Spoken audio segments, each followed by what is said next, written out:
Alors, on a eu un appel de SAMU 93, nous précisons qu'il y avait une explosion au Stade de France et qu'il fallait monter des équipes supplémentaires. Donc les premières équipes ont été en fait dépêchées sur le Stade de France, donc les équipes de fonctionnement qui étaient de garde. Donc il y a eu une équipe d'Argenteuil et une équipe de Gonesse qui ont été envoyées sur site. Et en fait, rapidement, on a eu l'information comme quoi c'était un attentat multisite, puisqu'il y avait 2 fusillades sur Paris également. Et donc là, c'est enclenché le rappel de l'ensemble des personnels pour avoir du renforcement et en équipe SMUR et en personnel de régulation. Donc il y a au total 5 équipes SMUR supplémentaires qui ont été montées rapidement. Donc une équipe sur Argenteuil, une équipe sur Aubonne, une équipe sur Gonesse, 2 équipes sur Pontoise. Et sinon l'équipe des pédiatres qui est allée en stand-by à Necker et une équipe de Pontoise en plus qui était en stand-by au SAMU 93, puisque ces attentats multisites, on garde toujours des équipes en réserve au cas où il y ait encore une autre explosion. Donc on fait par étapes. Donc sur site, on a eu deux équipes de Pontoise plus une en réserve, une équipe d'Argenteuil, une équipe de Gonesse et une équipe d'Aubonne. Alors ces équipes, elles sont arrivées sur place, qu'est-ce qu'elles ont fait? Alors il y a des équipes qui étaient au poste médical avancé, donc il y en avait sur le site du Bataclan, il y en avait sur le site du Stade de France. Et ils ont géré donc, les victimes, soit le tri et la prise en charge au niveau du poste médical avancé avant l'évacuation vers les hôpitaux parisiens. Et il y a des équipes qui ont transporté des patients qui étaient en urgence absolue, jusqu'à La Pitié ou jusqu'à Bichat. Donc il y a des équipes qui sont intervenues très rapidement en fait, et qui ont donné les premiers soins en quelque Oui, sorte, tout à fait. Il y a les équipes qui étaient de garde sont arrivées très rapidement, les équipes supplémentaires sont arrivées au moment de la constitution des postes médicaux avancés et ont pris en charge les victimes de manière immédiate et retardée, puisque ensuite les victimes étaient regroupées au poste médical avancé avant d'être évacuées.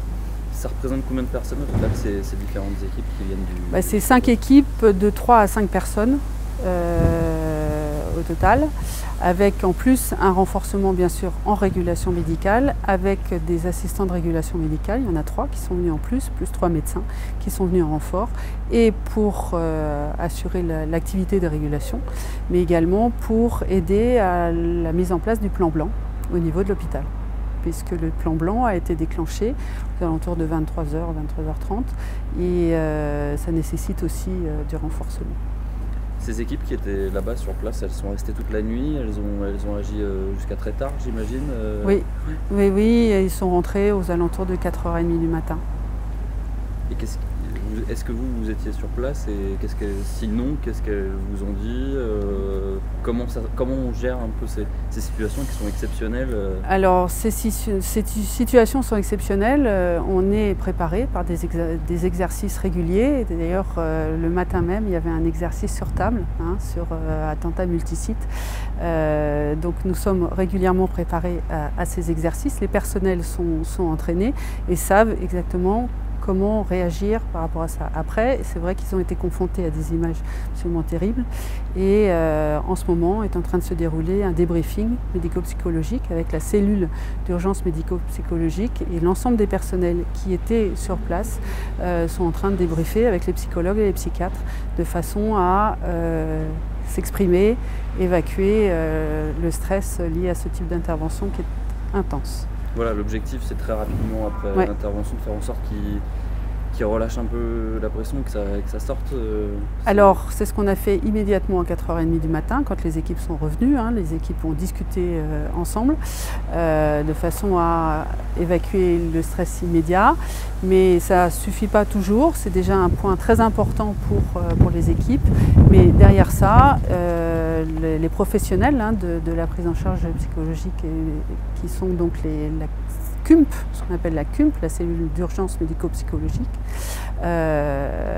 s'occupent des professionnels. Ils ont également, je ne vous l'ai pas dit, mais ils ont également été impliqués sur site, à l'hôtel-dieu, puis après à la prise en charge des familles de victimes à l'école militaire. Donc la CUMP du Val d'Oise a été également impliquée sur l'ensemble du dispositif de prise en charge CUMP régional. Là, on est 3 jours plus tard. Est-ce qu'il y a toujours des dispositifs particuliers? Est-ce que vous êtes toujours en alerte? On sait que c'est l'état d'urgence. Est-ce que ça a un rapport avec vous? Voilà, où on en est aujourd'hui, lundi?